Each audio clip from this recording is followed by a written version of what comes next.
Hello there, and welcome to the Talking Apron. This is the podcast that gives nutrition science about the food that's on your plate. I'm Bernardin, nutrition educator and diabetes prevention coach who just happens to live with type 1 diabetes. Here on this podcast, we blend a little bit about our real world kitchen experience with the food science so you can eat well, feel good, and keep your blood sugar steady without giving up the foods that you love. So I have spent decades teaching people how to stock a fridge, have a calm, confident mindset, and how that can really change your health story. So each week we roll up our sleeves together, one part nutrition insight, one part meal planning strategies, and a big pinch of real world, I'll call it sanity. So whether you've just been handed a pre-diabetes diagnosis, you're determined to dodge one, or you simply want to cook with more purpose, this is your spot at the kitchen table. And in this episode, we'll discuss the unsung hero, and that is your lymphatic system. What, you say? What the heck are we talking about lymphatic system on a podcast about nutrition? Well, it's very, very strategic, and we're going to be talking about the foods. Let's start with a little known truth. Your lymphatic system is like the body's quiet cleaning crew. It doesn't get the headlines of your heart, your lungs, your liver, your kidneys, but it's working 24/7, removing waste, moving white blood cells, and helping regulate inflammation. And there is that word, inflammation.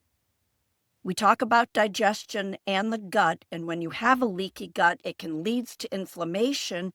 And how do we need to support ourselves to get rid of the inflammation is through our lymphatic system. And here's what might surprise you. Your lymph system doesn't have a pump like your heart does. It depends upon movement, hydration, and the right nutrients to keep that going and flowing. And if you're living with pre-diabetes or diabetes or any chronic illness, your lymph system deserves some extra love. When lymph flow slows down due to dehydration, inflammation, or inactivity, it can lead to swelling, fatigue, and even insulin resistance. Think of your lymph, say that 10 times, as a kitchen sink drain. If it's clogged, toxins build up, especially when you don't have a disposal and you just have that little filter and it gets getting thicker and thicker and you don't clean it out. And if it's clear and that mesh has nothing in it, everything moves smoothly.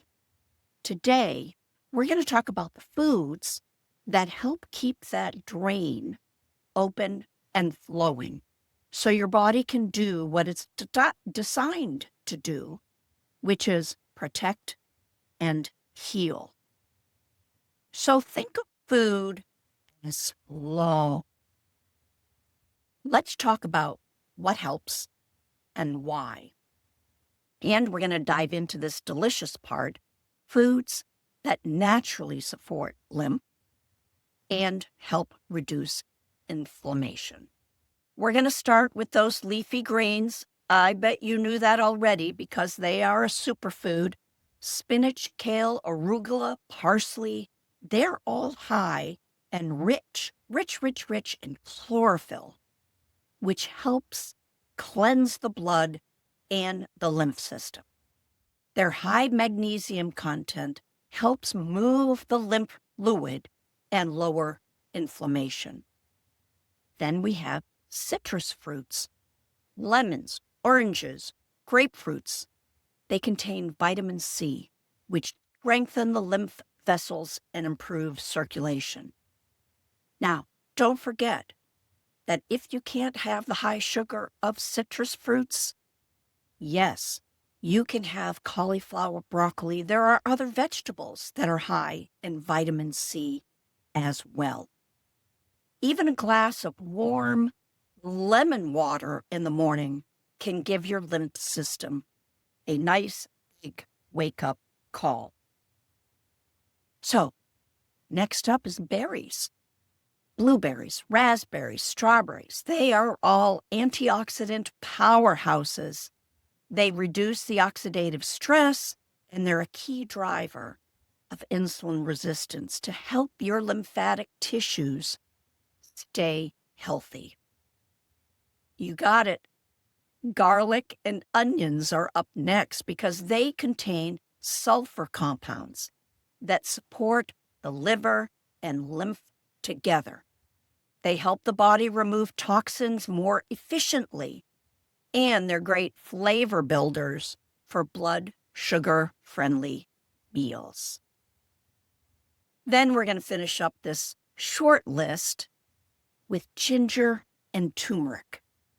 They both have anti-inflammatory and warming properties that promote the lymph circulation. Try steeping fresh ginger slices in hot water or adding turmeric to your roasting veggie mix. Now, before we get into discussing the supporting cast to these foods, let's get a little personal, right? Are you a woman over 60 who cares about your future health? And are you determined to age well? Maybe you've been told you're pre-diabetic or your A1C is starting to rise. And perhaps that word pre-diabetes did come up at your last doctor's appointment. And your mind is starting to wonder, I eat well already, and I have good movement and exercise. What the heck? What's going on? What can I eat? Do I have to give up the foods I love? Relax. Sometimes just a few simple changes, like learning what helps your body flow and function better, that's what's needed. And that's exactly what we do inside the Kitchen Table Talk membership. It's an online membership for women over 60 who want to live and age vibrantly and confidently with the health parameters that they have. Doors open November 3rd through 7th, and we have new workshops, coffee time with Ann once a month where you can bring your questions, and practical challenges designed to help you take real action, make slow changes with some of the habits that you have, and learn more about your body. The link in the description will put you on the top of the wait list, and I'll send the link to join early next week, which is Monday, November 3rd.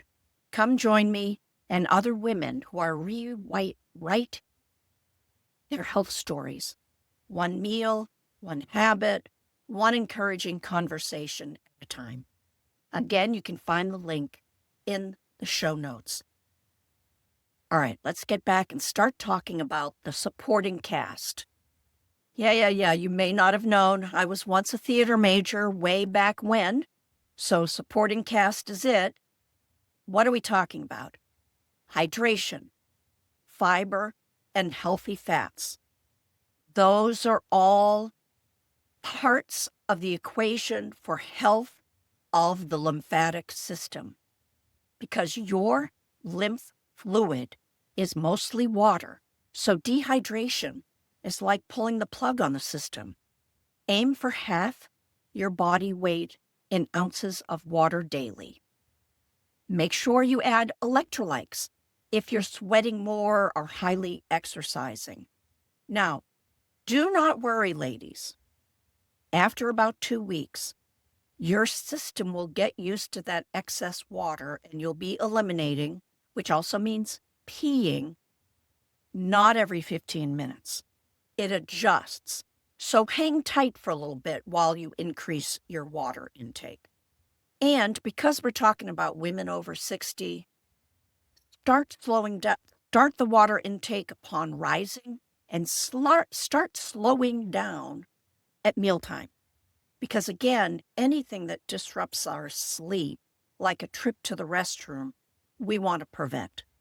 So try to get set early on with the water and lessen as the early evening and evening approaches.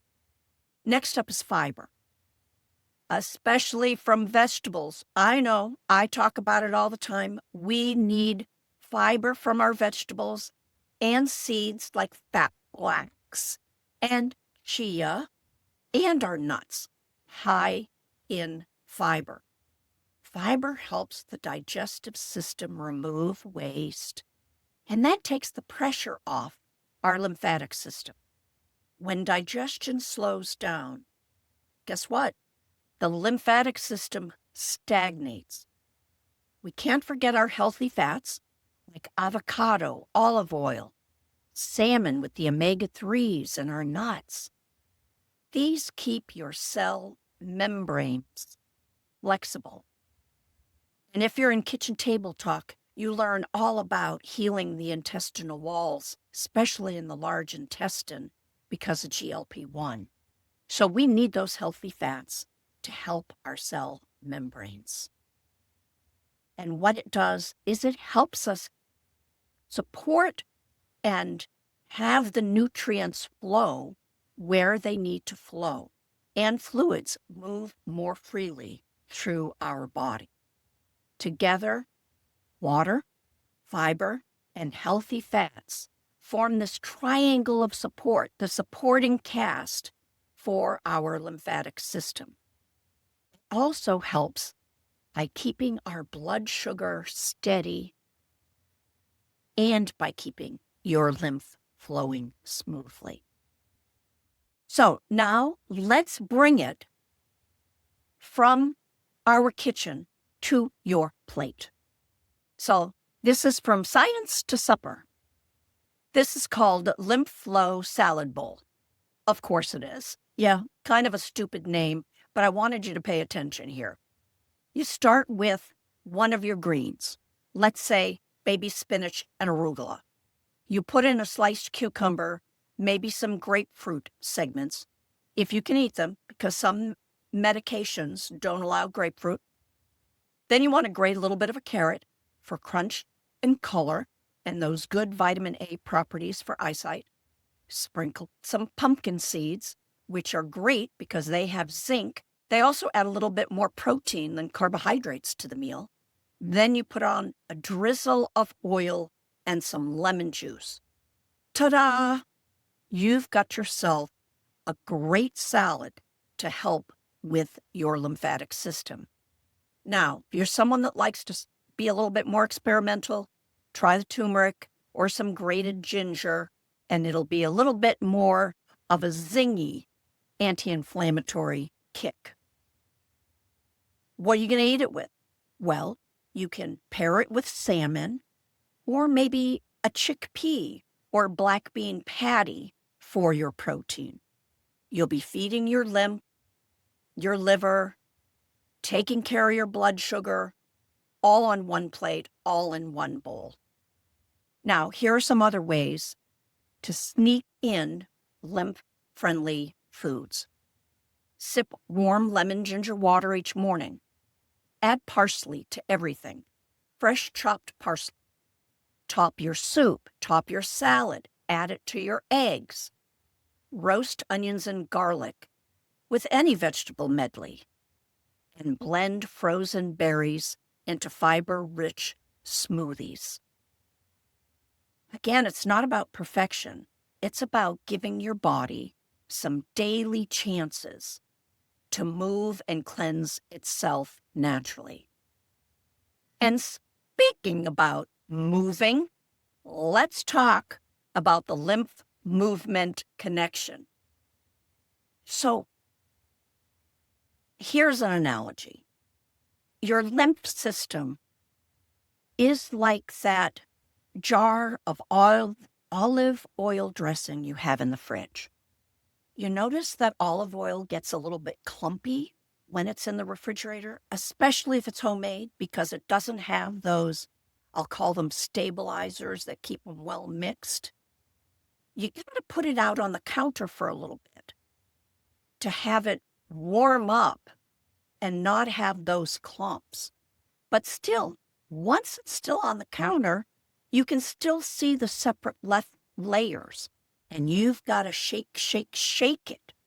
And suddenly it's blended and it's ready to put on your salad.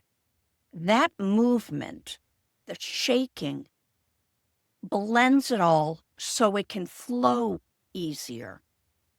And that's what walking, stretching, and using those big leg and butt muscles do. That's the shaking of your lymphatic system. It keeps the lymph moving. Remember I said there's no pump like the heart? Well, we've got to help it.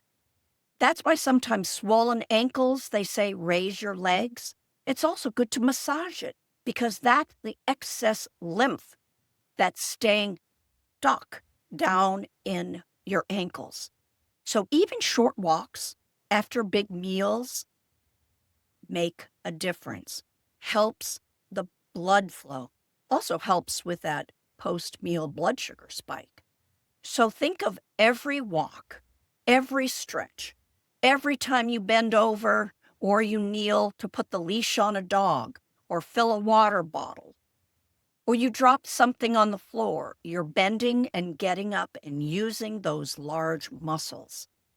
Think of it as a way you're stirring up that dressing and getting things moving. That's it for today's kitchen chat.